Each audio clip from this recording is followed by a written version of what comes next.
Okay, Twinkling, you want to read it?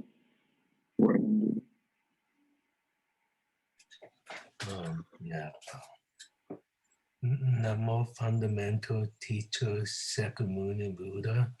Namo Fundamental Teacher Sakyamuni Buddha.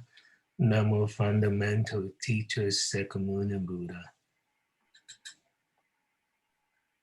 The unsurpassed, deep, profound, subtle, wonderful Dharma in 100,000 million eons is difficult to encounter.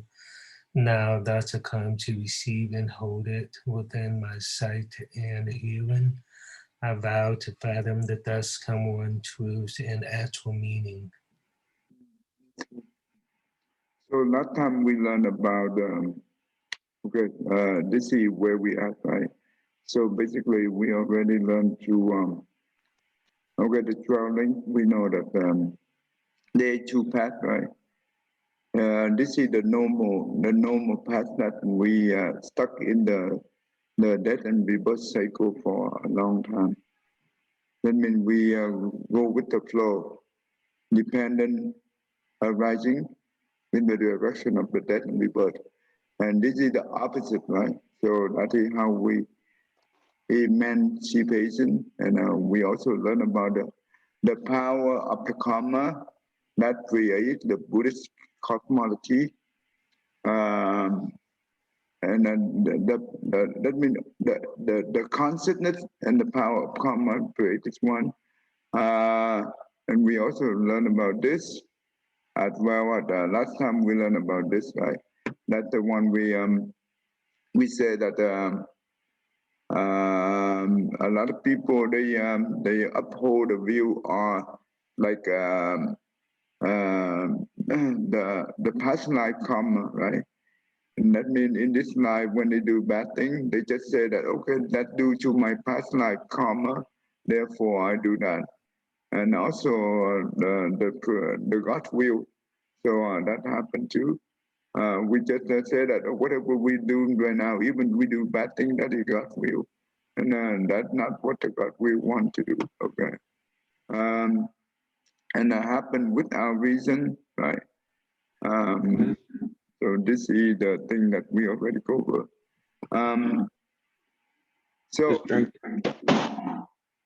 yes.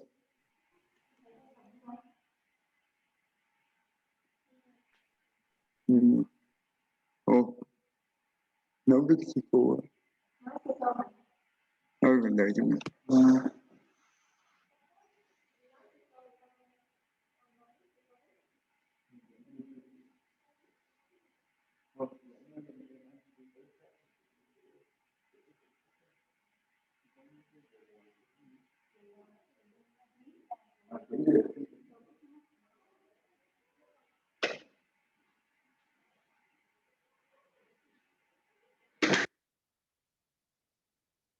Okay, I'm sorry. So, a couple of weeks ago, we already talking about that, right? For the people who believe in the past life karma as well as the God will happen without reason, they will not have the desire to do the good deed or to learn the truth. Therefore, they do not be able to distinguish what should be done, what should not be done. Um, that's why the Buddhist said this is the wrong view. And we also learn about the right view based on the sixth property, or we call seven property. That means the earth property, the water property, the wind property, the fire property, the space property, the view property. This sixth property, this first sixth property is represent for the non-living being. For example, the plant, right? It needs the earth, the wind, the water, and the air. And they also need a space, but the one who do the plan, they have to use the knowledge. That's why the view property also involved. So that's how the non-living being can also include the view, but the view comes from the human. Okay, so and the seven probably that means the consciousness. That means we have all seven. That constitute. That means that's how the living being is created instead of the God's will, right? So and we understand that, and we also learn about the similar to the Buddhist psychology. That means the eye when we contact the form, the ear contact the sound, the nose and the tongue and the body, and even the mind. Therefore, we due to the contact, the mind will pay attention to it. Due to the mind pay attention to it, therefore we have the feeling that that how those things. Um, uh, so the suffering, why the feeling is important? Because suffering or happiness, this come from the feeling. But those happiness or suffering, it's impermanent. It's come and go.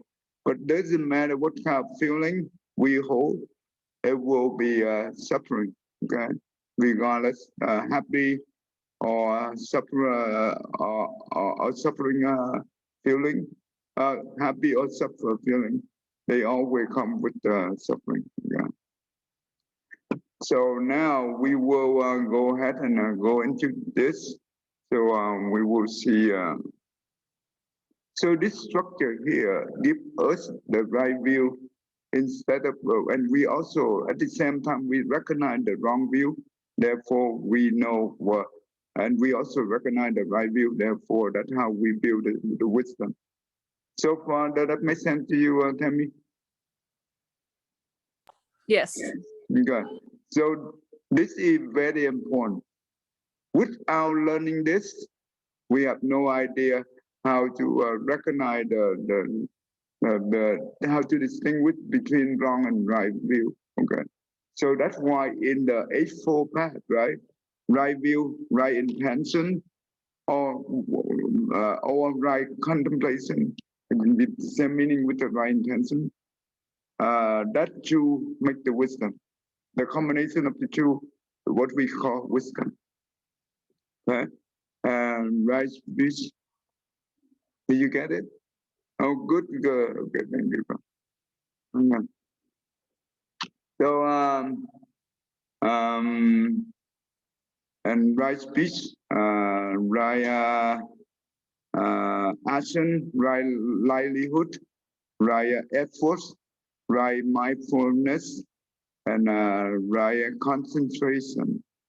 That are the Eightfold Path. That is how we eliminate the suffering. That in the four noble truths, right? The four.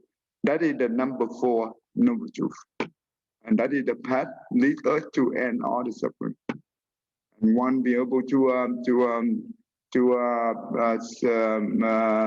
subset in the be able to practice the Eightfold Path, they will attend Arhat.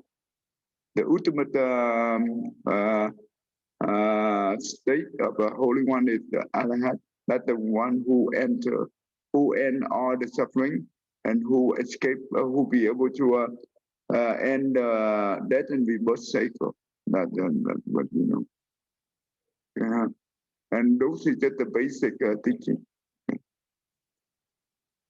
Okay. Now today, this one I think we already learned in the past, but it's good to review one more time. So before we learn, we do not know the purpose of learning this, but now we do see the whole view. So this give us the most more detail to it. And Jimmy, do you want to help me to read this?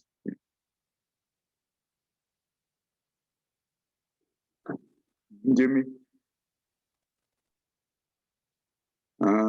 Tammy, do you want to help me to read it? Sure. Yeah, thank you. I have heard that on one occasion, the Blessed One was staying in Savada at Jetta's Grove. and Pincus Monastery. Then the wanderer Vargata went to the Blessed One, and on arrival exchanged courteous greetings with him. After an exchange of friendly greetings and courtesies, he sat to one side. As he was sitting there, he asked the Blessed One, "How is Master Gautama? Does Master Gautama hold the view the cosmos is eternal? Only this is true. Anything otherwise is worthless." No. Then does Master Gautama hold the view the cosmos is not eternal? Only this is true. Anything otherwise is worthless. No. Okay, can you explain this too? You know what? Okay, Gautama, that means the Buddha. Okay, basically. Okay, the plus one is also the Buddha. Okay. I think when we talked about it, there was like they were trying to trick them, basically, by saying one was trying to say either or way that to get them to agree or not to agree with the saying. So the first one, this one asking the Buddha that the cosmos, do you hold the view cosmos is eternal, everything else is worthless, right? So that means the Buddha said no. Usually we always think about eternal life, right? But so they also think about the cosmos, that means the universe is an entity. That's what they think. It's an entity or eternal. But to the Buddhist view, nothing is permanent. Okay, even the universe. Okay, so cosmos is not eternal. Anything else is for worthless. Oh, of course, Buddha also said no. Okay. Because when we look at things, everything is impermanent, and everything is have no self. Then they know specific answer yes or no. Because if we say yes, and that means if they know okay, it's impermanent. It's also no self. There is no true self in there. So the Buddha will not hold on either one of this.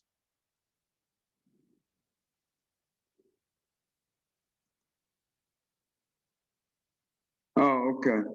And Jimmy, go ahead and read the next one. Yeah, mô Phật thầy.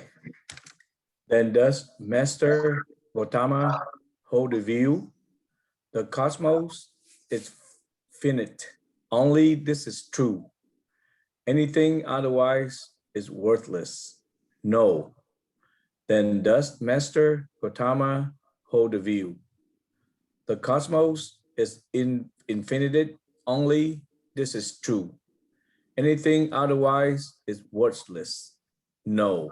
Okay. Then okay. Do you understand what the Buddha tried to say here? Yes. How I understand is anything is not worth it unless because it's life is impermanent. Okay. In here, the first one right here, he asked the Buddha, the cosmos is finite. That means it's they are boundary to the cosmos. We're talking about the universe. I think that's what they refer to. It's finite. That means they have a beginning or an ending. That's what finite means. Is that true, Tammy? No, because everything's impermanent. No. The word finite, right? The first one, finite, it means that it's a day a beginning and day ending. Yes. Okay. So that means this person asking the Buddha, do you holding the view for the cosmos is finite? Of course, Buddha said no. Okay.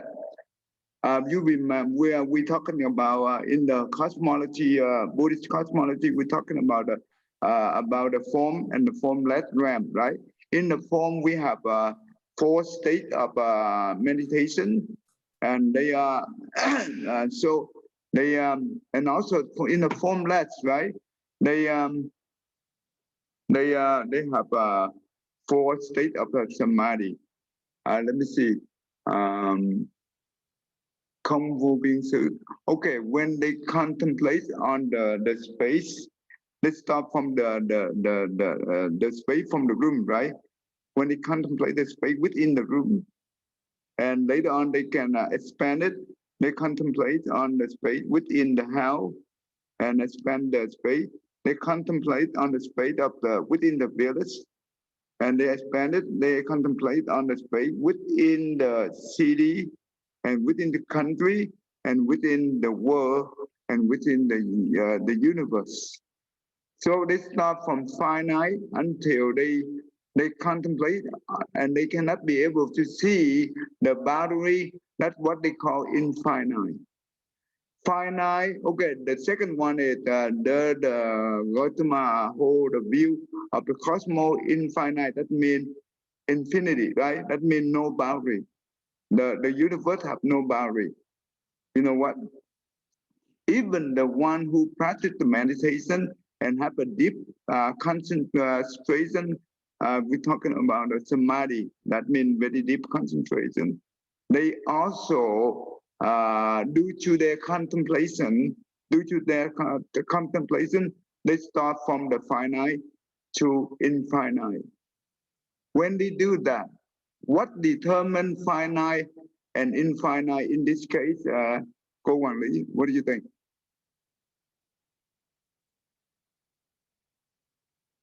I'm sorry, can you? Okay, you know that in the formless, right? We have they have a four-realm of samadhi. That means the deep concentration. That means the infinity space, infinity consciousness.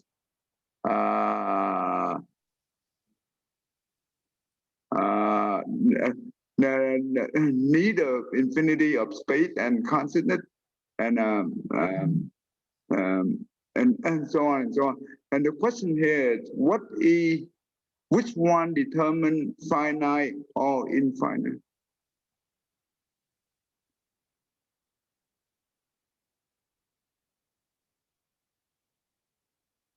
You understand the question? Yes, but I'm sorry, I don't.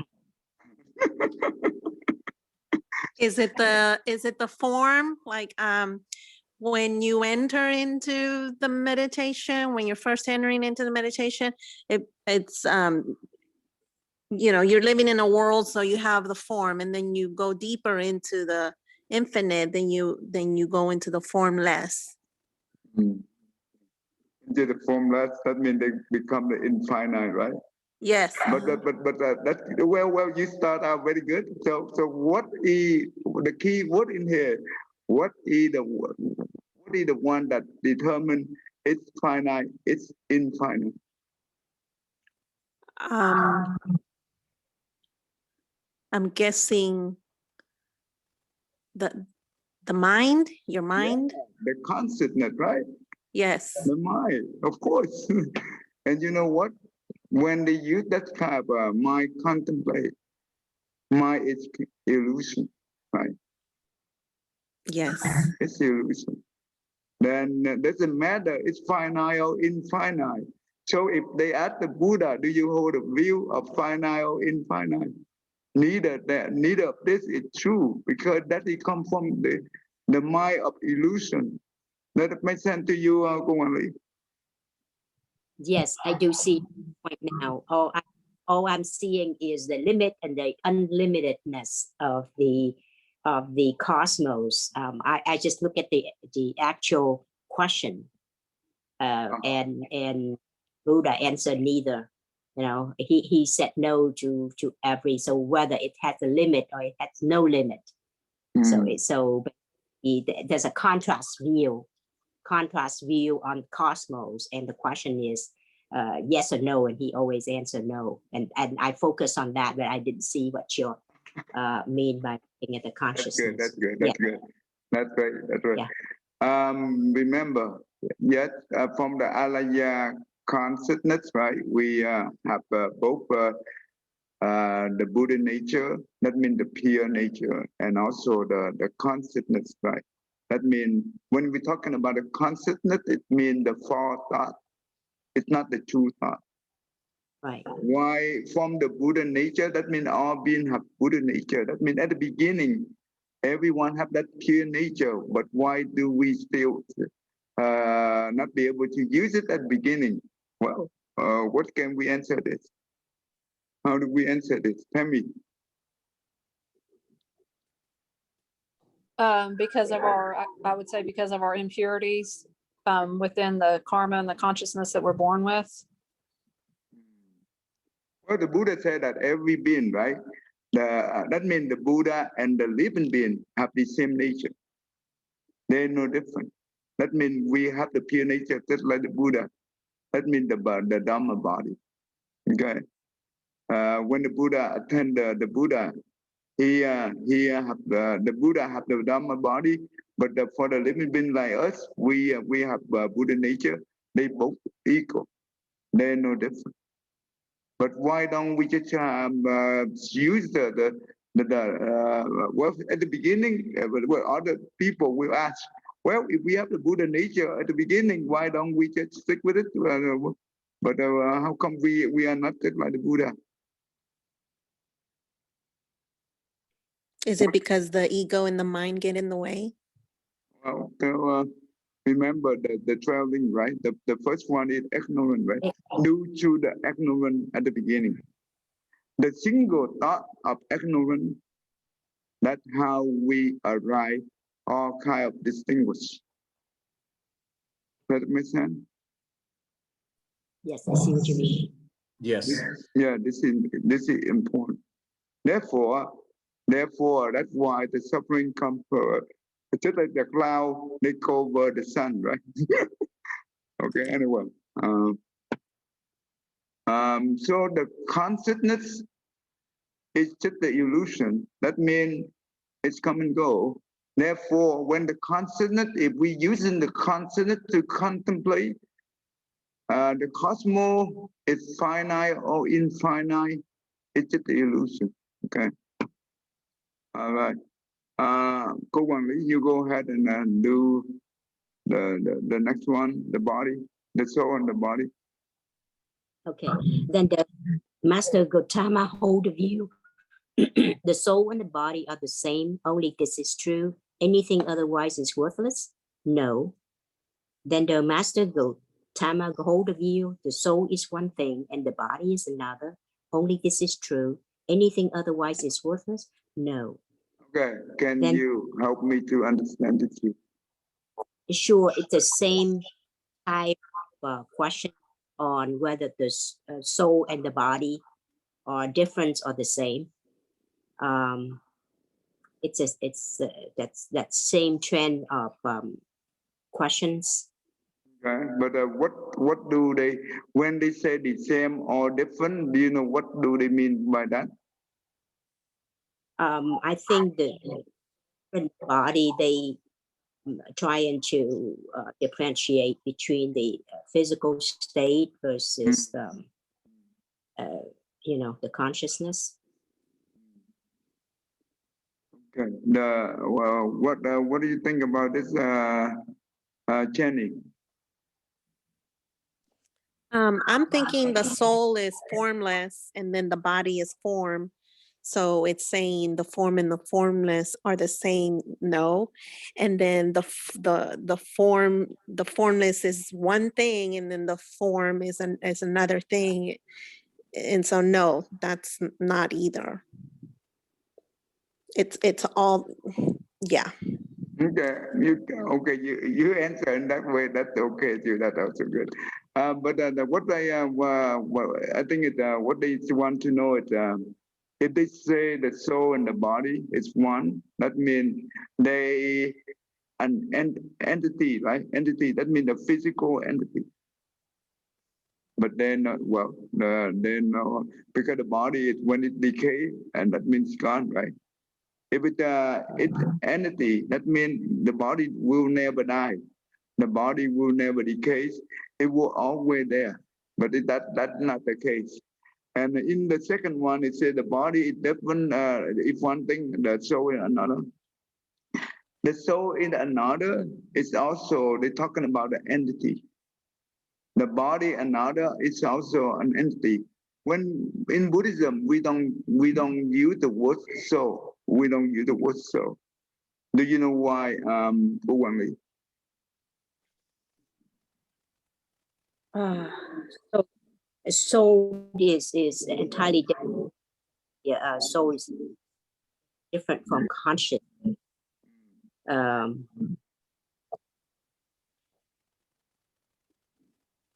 Maybe they look at it as something that exists, something that's visible, perhaps.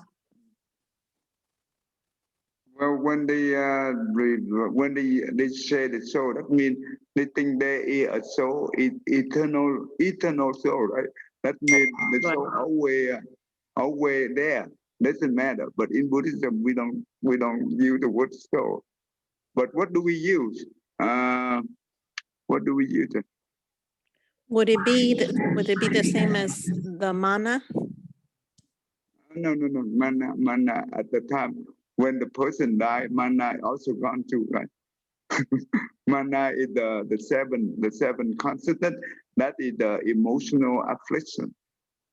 The mana So it would- consonant is the So it would one. be the mind.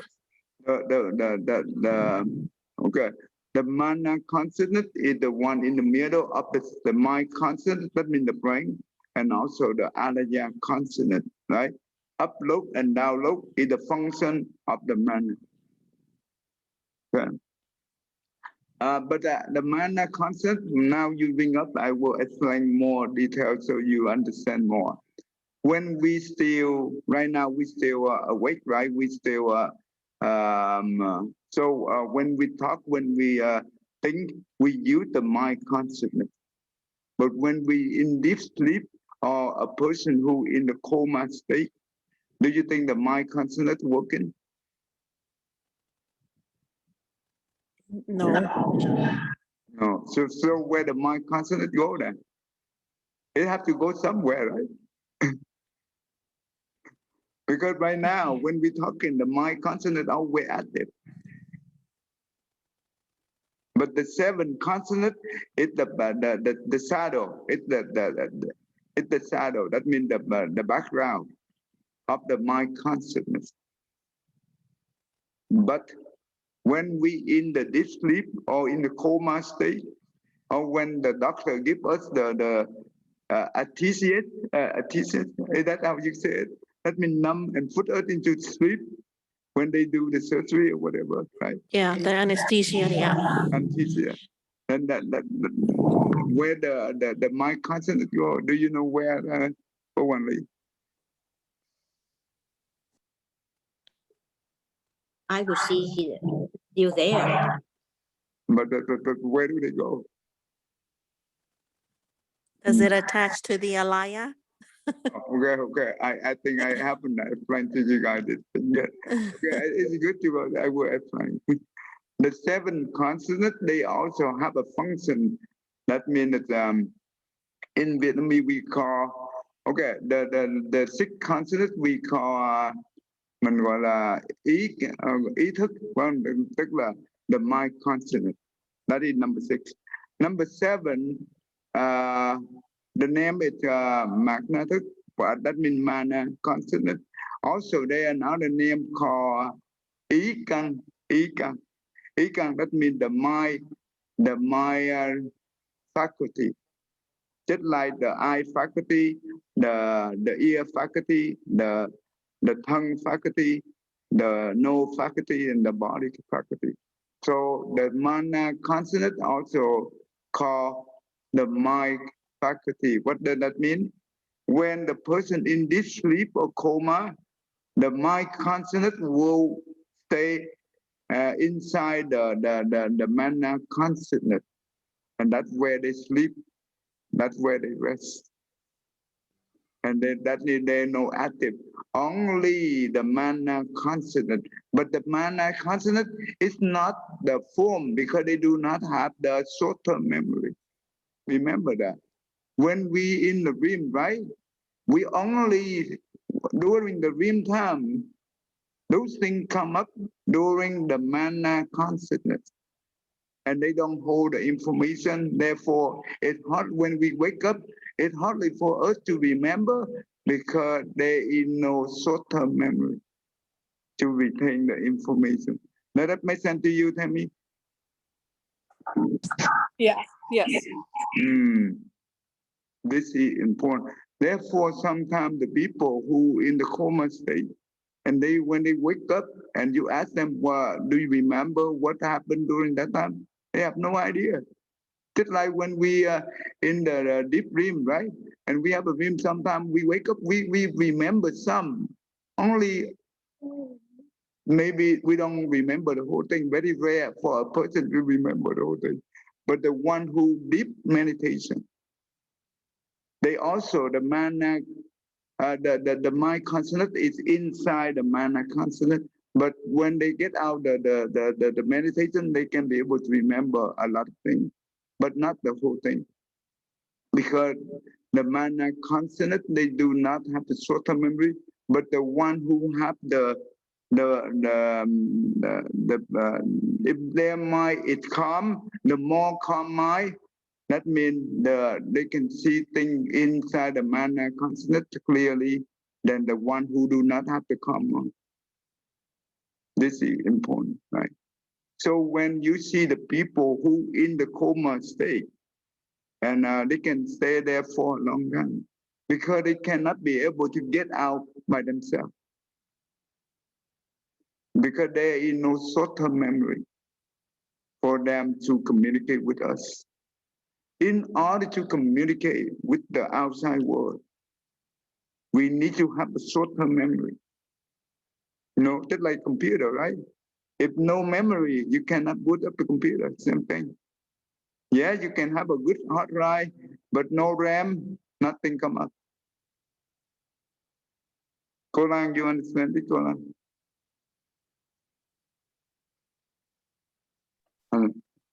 Dạ, ok thầy.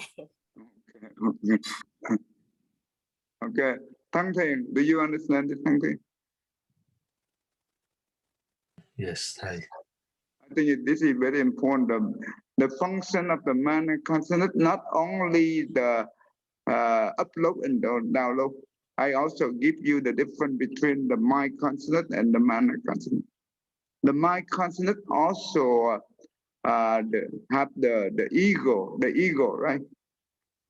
That means the one who proud themselves, right? That, and the ego comes from their behavior, right? You can see that kind of cause ego easily. But the mana consonant also have the ego, but very subtle, very subtle. So let's say that when we walk on the street, suddenly something from the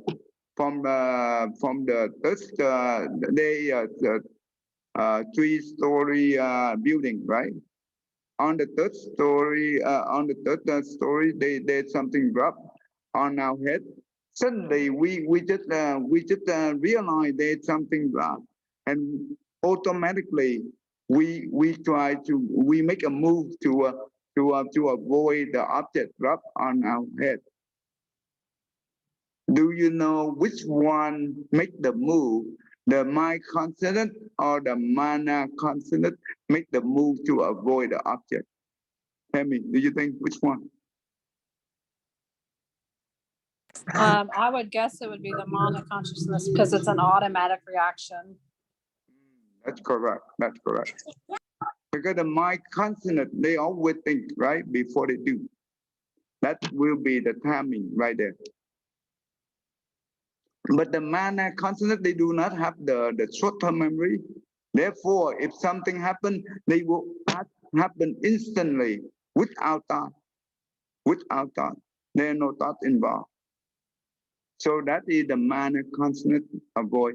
And that's what we call the ego. The ego in here, this kind of ego relates to the mana because he wants to protect himself.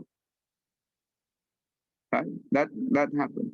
Now, so I just want to distinguish so you understand.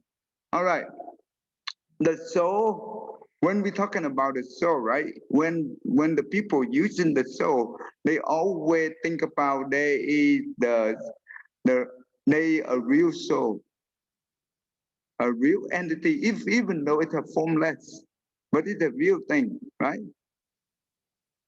But it's not real.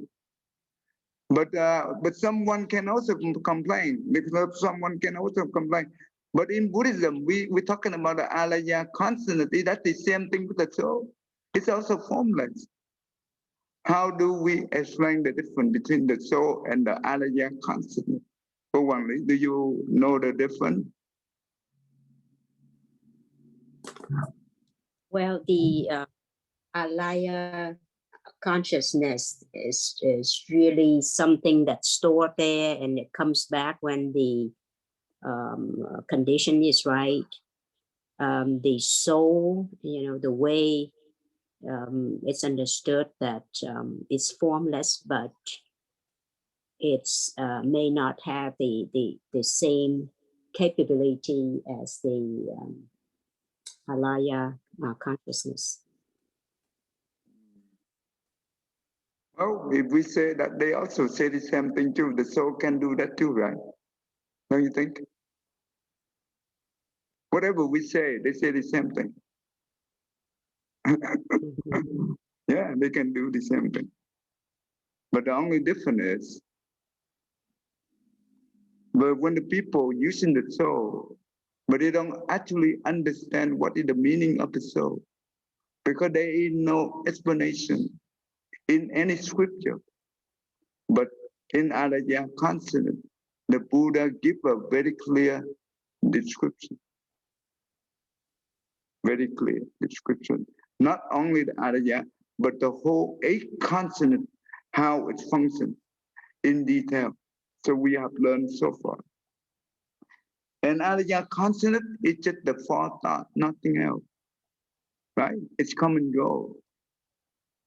When they're talking about the soul, they're talking about the eternal soul. That means that soul never die, right? But Alaya, that's not true for the Alaya. Alaya, it's just it's just the storage, store the content in there. It's come and go. It's always change. It's not the same. But the one who are enlightened, right? They transform from the consonant into the wisdom. Right? That's the difference. And when the one who enlightened and become Buddha, the ultimate Buddha nature become the Dhamma body. It means it represents for the universal law. So there is nothing. We don't talking about the eternal here. So if we say that the Alaya is eternal, well, it's not true, right? Alaya is not eternal. It's also not true. It's come and go. It just change from one form to the other due to the power of the karma. And when we become Buddha, or when we practice and become to the return state, those things are changing. Ultimately, the Dhamma body, it represents for the whole universe law. Lanel, you understand the difference between we just discussed one? Lanel? Yes. I'm listening, trying to follow. But So I'm still learning. But that makes sense to you so far? Somewhat. Okay. Somewhat. Do you have any questions so I can try to but you understand the cosmos is finite and infinite, right? Yes. Okay. Because in Buddhism the Buddha don't even teach us anything, or is there a beginning, or is there an ending, or is there a boundless? No, he doesn't talk about that. But this he come from the people from outside, that means non-Buddhism, and try to challenge the Buddha. Yes. And the Buddha tried to help them to have the right view. Okay. Those things just come from when those people asking, they use their own thought, right? The thought is just the illusion. It's not true. So whatever we holding, whatever the view we holding by our own thought, those is not guaranteed. Only suffer come to us. And the people who believe in this thing, and they try to find out, just like the scientists, if they believe something like this, and they can use their whole life to find a solution. Do you think they can come? They can be able to reach this. They'll be able to get the answer before they die. No. Oh, they die before they get the answer. And you know what? Yes. They become the mentally ill. They will become the mentally ill. Okay. And that's why the Buddha never teach his disciple about this, because this is worthless. It doesn't help us to free from our suffering. The whole idea of the Buddha teaching is help us to resolve our daily suffering. That's all the Buddha can do, but not for this kind of question. Yes. Yes, it does. Because those questions don't deal with your daily suffering. Right. When we are suffering right now, we don't take care of our own, we don't even pay attention to find a solution how to end our suffering right now. But we only question, then that's terrible, right? That even harm us more. Okay, that's Yes. good.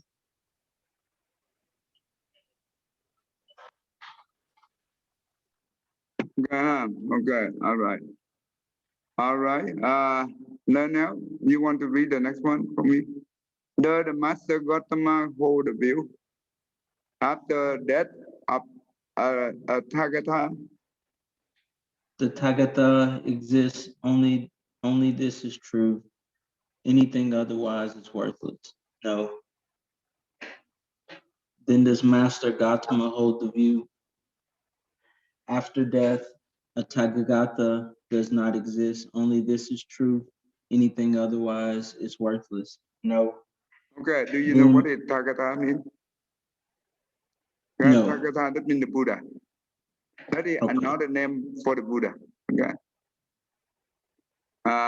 So that what he said, that after the Buddha died, right? After that, Gautama exists. That means after the Buddha died, the Buddha still exists, right? That's what he tried to ask. And anything else is worthless. Or after the death, a Buddha not exists. That means after the Buddha died, right? The Buddha does not exist. That's true. Of course, the Buddha said no. So what do we understand from here?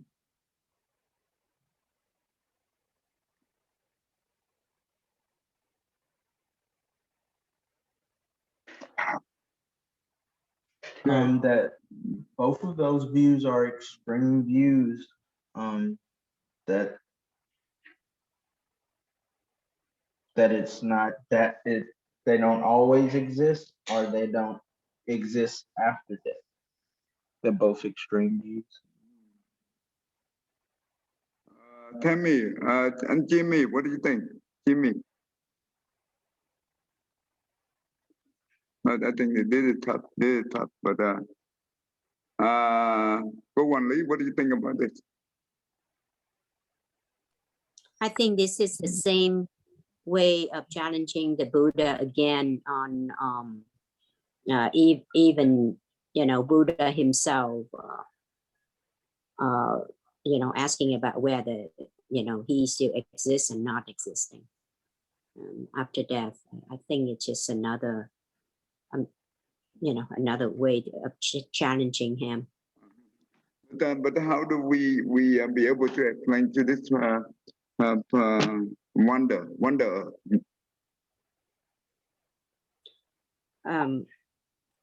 Again, they are talking about the death. They're talking about death, whether there's life after death. The Buddha, after the Buddha died, the Buddha still exists Right. or not exists? Right, exactly. So they asked that question, and I'm pretty sure the next question would be whether the Buddha's, not exists after he died. And I'm pretty sure the answer will be no on both of them. Again, I think they are looking at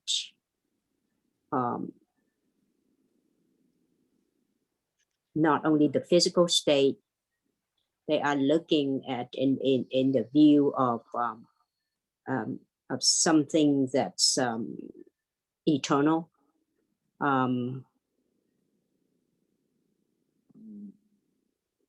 Something that's you can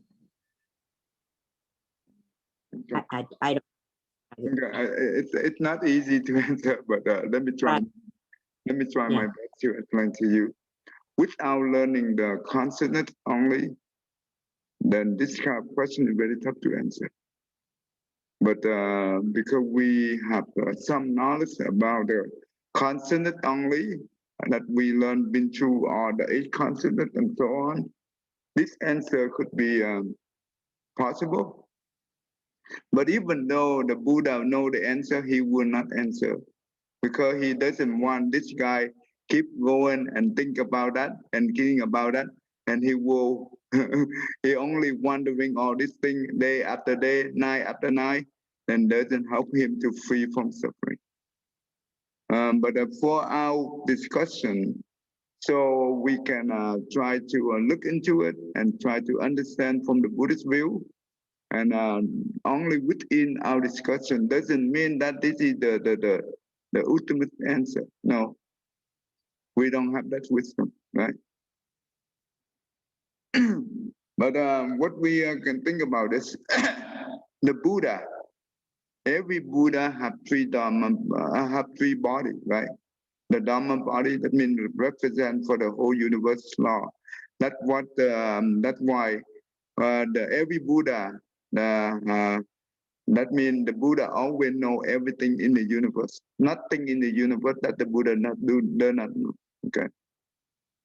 The second one is the retribution body. That is the body that before he become Buddha, he make the vow, right? During the practice of Bodhisattva path, he makes so many vows and immeasurable vow to benefit the living being. And therefore, after he fulfilled all the vow, he became the Buddha. And that's what the retribution body, the reward body or the retribution body of the Buddha, that is due to the vow that he made.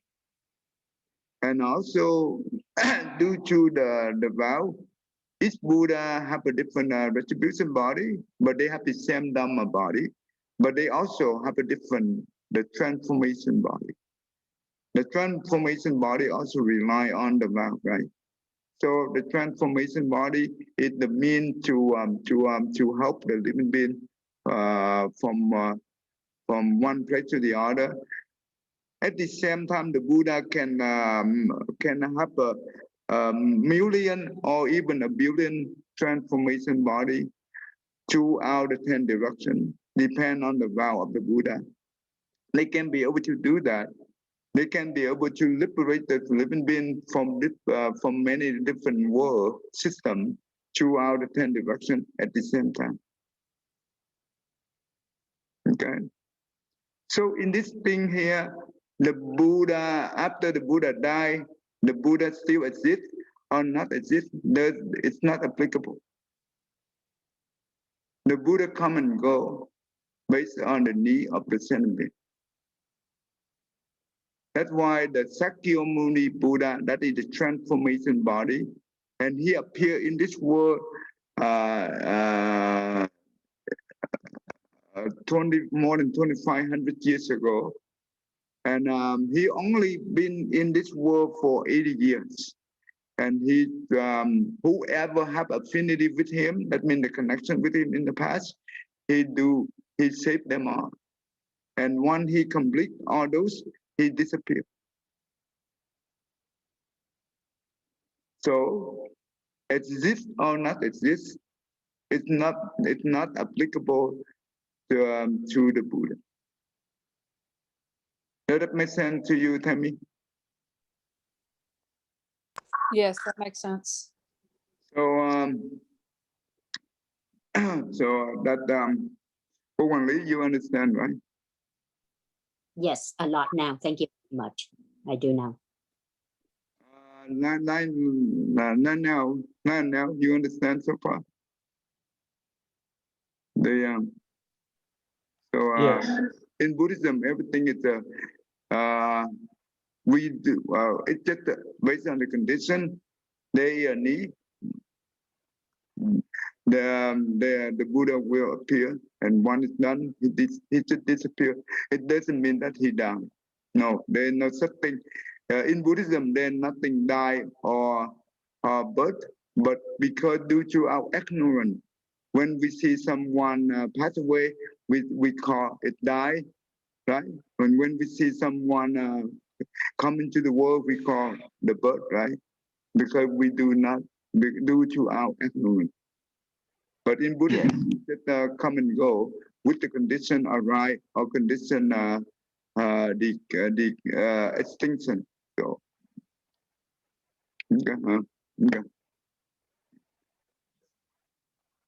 So this one is also then the Gautama hold the view after that Tathagata neither exists nor does not exist. So the same thing, right? The same the thing that I just explained.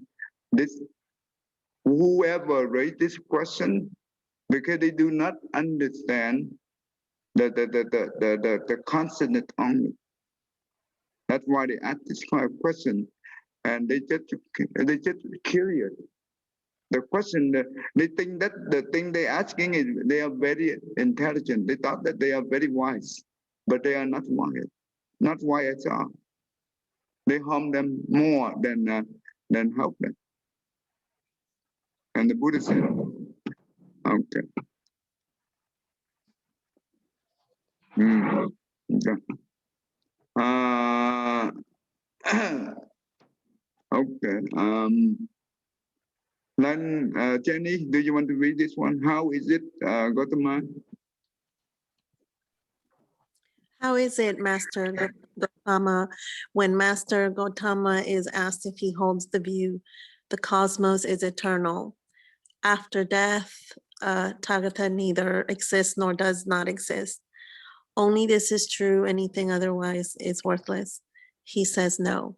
In each case, seeing what drawback then is Master Gautama thus entirely disassociated from each of these 10 positions? What do you know what he mean by entirely dissociated from each of the 10 positions? 10 positions, that means from the cosmos eternal and not eternal until that Tathagata neither exist nor does not exist. So that is the 10 positions that we are talking about. But when he tried to ask the Buddha, it's entirely, Gautama entirely dissociated from each of these 10 positions. What do you think? What he tried to ask the Buddha here? I don't think that he's disassociated because, you know, all these questions, the cosmos is eternal, the death of the Tathagata, all of these, he's associated with every single one. Because I believe because he's the Dharma body. So whether the Tathagata dies or does not die, either one, it doesn't matter because he's the Dharma body. Tell me, what do you understand from the question the one asked the Buddha? This associate, what does he mean by that? So that would mean he's not involved with him at all, which would just be not correct. So that means the Buddha, he said that maybe the Buddha tried to avoid to answer it, right? Is that the same thing? Yeah, that makes sense. From the 10 positions, meaning the 10 questions they just asked. But the Buddha, okay, but the Buddha give him a specific no, right?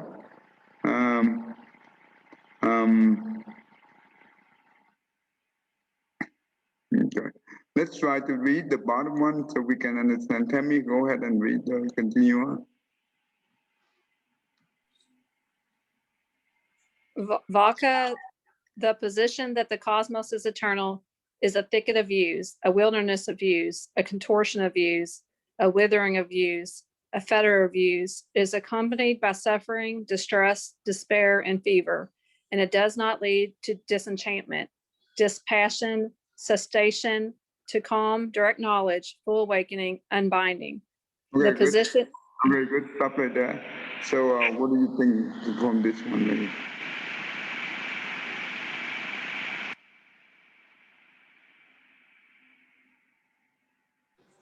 That answering these questions is not going to help. So it's a trap and it's not going to help anyways. So there's no point in answering the questions. Because it doesn't matter. The Buddha explained on in any way, it would be a trap, right? That means he tried to trap the Buddha to answer. That's what the Buddhist. That's why this will cause a lot of suffering. Whoever uphold the view, okay, despair, fever, and then not lead to this enchantment. That means this enchantment. That means do not have a proper understanding. Is that true? Tell me. Right, but it's not going to help in any of those situations. It's not going to help anybody from suffering or to become awakened by answering the questions. Right. That's good. We will stop right here.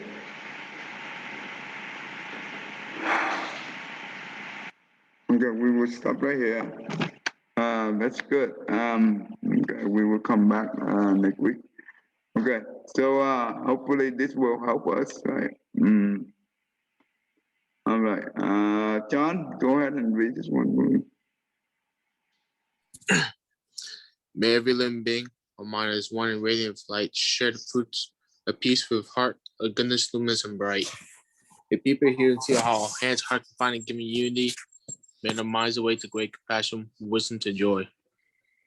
May kindness find reward. May also leave their grief and pain. May this boundless light break the darkness of the endless night.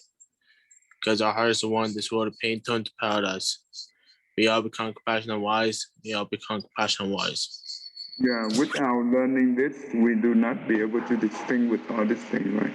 So that very blessing that we have a chance to learn this.